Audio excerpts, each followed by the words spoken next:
Hey guys, how's it going and welcome back to Fantasy Football. We are moving into game week 14. Believe it or not, I got a green arrow. Not sure how I did it because I didn't have a very good week, but I'll definitely take it. Before we get into my team, let's quickly check out the league. So the fight for first place has been going on between two people the last few weeks, and Alex Chaubani has gone back to the top.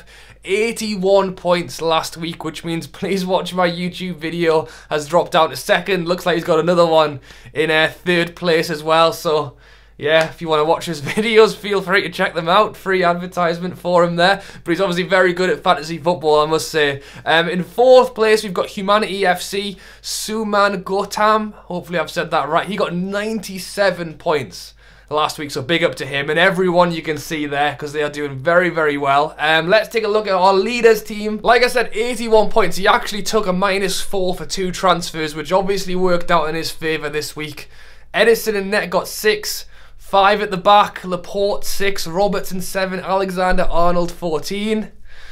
If you watched my last video, we'll talk about that a little bit later. 2 Wolves defenders just picking up the 1 point, but Sterling 32 points with the captaincy. He is doing very, very well this season. Salah with 8, Martial 3, Hazard 1, Jimenez 2. But the big ones there, the defence and the goalkeeper doing very well. And like I said, Sterling with 32 points. And if we scroll all the way down the league again, if you spot your name here, well done, because you're doing better than me. And if we keep going all the way down, you can see me there. Green arrow moved up the league, not by many places, 443rd, and I got 48 points. Now the average was 50, which is why I obviously wasn't thinking I had a very good week, but I think a lot of people didn't have a great week as well. So thankfully, I've edged up a little bit. Hopefully we can keep pushing on for next week. So as for my team, like I said, 48 points. Heart and net got 1, which I was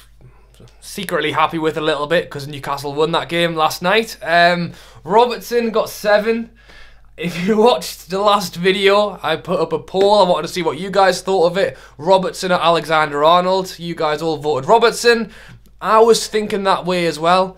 And then obviously, friend of the channel, Alexander-Arnold went and got himself a goal. So yeah, that was a mistake on my behalf. Bolly got 1, and Fernandez didn't get the clean sheet, but he did get an assist, and then he got 2 bonus points. So he managed to pick up 7 points there. I did have Stones in, the Man City defender. Man City kept a clean sheet, so I'm thinking this is good.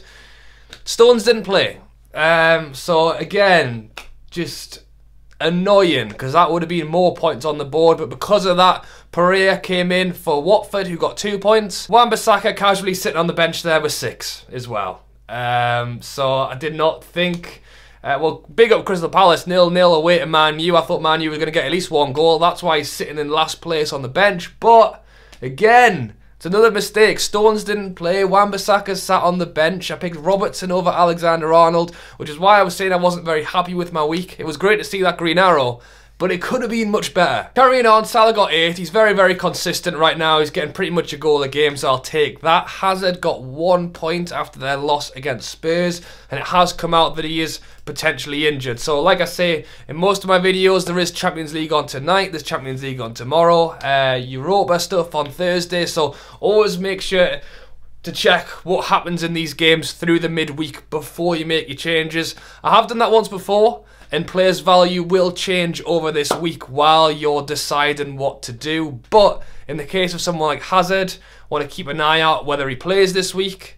If he doesn't, check on whether he will for the weekend. If he does play, you can expect him to play at the weekend. Fraser and Wilson from Bournemouth both got 2 points. Now they've got another tough game this week, so...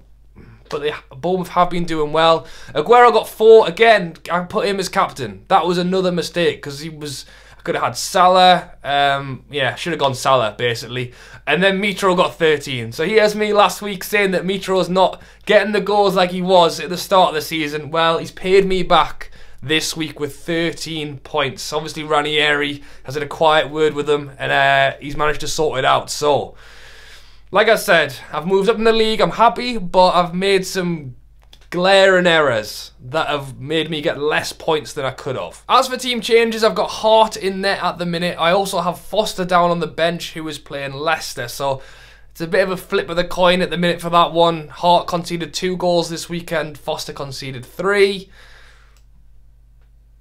Watford, Leicester, Burnley, Crystal Palace. You know, that's a tough one. I'm going to have a think about that one. As for the defence, hopefully Stones will play. I'll leave Robertson in there for the Merseyside derby. Fernandes, Newcastle are playing West Ham. Newcastle have won 3 games in a row now, so fingers crossed Fernandes can get a clean sheet.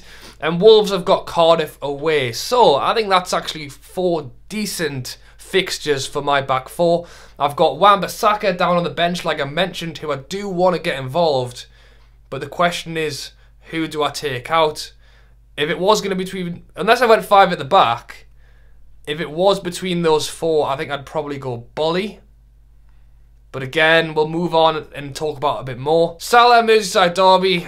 Fingers crossed he can get a goal. Hazard, Fulham at home. It's a decent fixture for Chelsea right now. I know it's obviously a London derby and Hazard's potentially injured and all that, but there's a good chance he could get something there. Fraser from Bournemouth, like I mentioned, Bournemouth have been doing really well this season, but they've got Man City away. So, would it be a good shout to maybe go 5 at the back, push the boat out and put him in for Fraser? Up top, we've got Aguero, who's got Bournemouth at home. Aguero captain still for that one, despite not having a great... well, I mean, Man City won, he just didn't get on the score sheet. And then you've got Wilson playing Man City away, but if they're going to grab a goal, I think it will be through him. And then Mitro, Chelsea away, like I said. So, my defensive-wise, I think the fixtures are looking pretty good. Attacking-wise, other than Aguero, Mitro and Wilson have got tough fixtures. As for transfers, now I know I had a little moan there about Aguero because he didn't score at the weekend, but he is still the highest point scorer for a forward, so fingers crossed he's got his shooting boots on this weekend. And as for Mitro and Wilson, for their price, Wilson's sitting 3rd highest and Mitro is sitting 5th highest. So although they've got tough fixtures, you know, I want to ride it out a little bit longer. One striker I do think people are going to start putting in now is Harry Kane. Now, he actually was 12.5 million at the start of the season. He's actually dropped down to 12.3.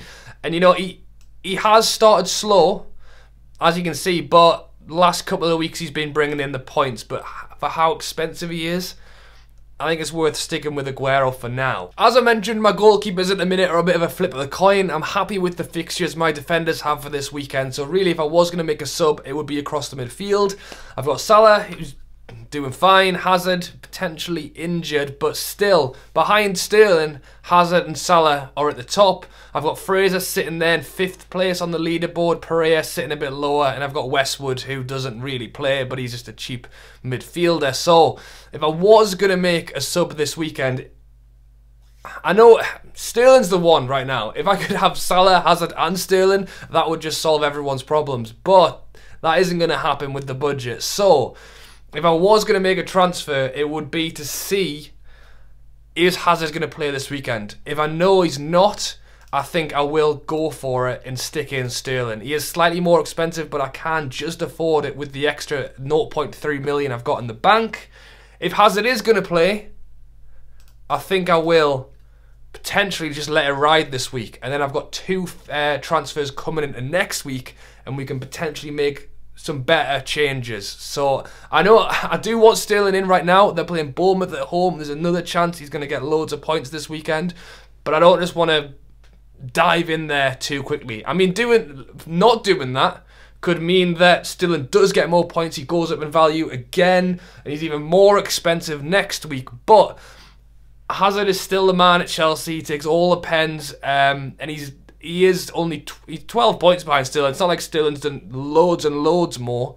So yeah, potentially might not be making any transfers this week because I'm happy with generally most of the players for this weekend, other than maybe making that transfer depending on how Hazard comes out with this injury. And that's it, guys. So that's how my team is looking, potentially rocking 5 at the back this weekend, depending on how I'm feeling closer to the day. Like I said, Fingers crossed for Aguero. I'm going to leave him in as captain for now.